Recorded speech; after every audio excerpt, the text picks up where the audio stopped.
Hello बच्चों, let's see this question. The amount of heat required to raise the temperature 1 gram of helium NTP to T1 kelvin to T2 kelvin. So अब यहाँ से हम क्या कह सकते हैं अपने लोग, है ना। The amount of heat require होता है वो क्या होता है, Q is equals to degree of freedom by 2 into N R delta T.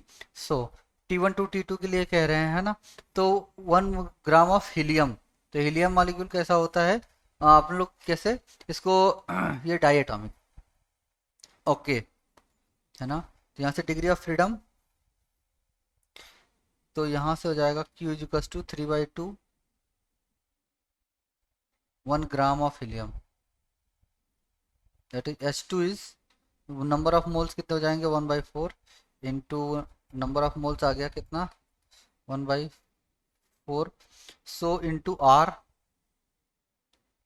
Into T1 kelvin to T2 kelvin, that is T2 minus T1, okay. So यहाँ से 3/8 R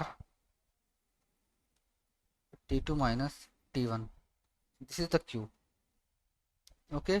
तो so यहाँ R की वैल्यू क्या दिया है, R की value N के टर्म में दिया गया है ना। तो हम जानते हैं R इज टू क्या होता है K इंटू एन ए, है ना, K एन ए। तो यहाँ पे रिप्लेस कर दीजिए आप, तो यहाँ से Q इज टू क्या हो जाएगा, या आर बी इज टू क्या लिख सकते हैं आप, के बी एन बी। सो 3/8, है ना, के बी एम बी, ओके, दिस इज, सो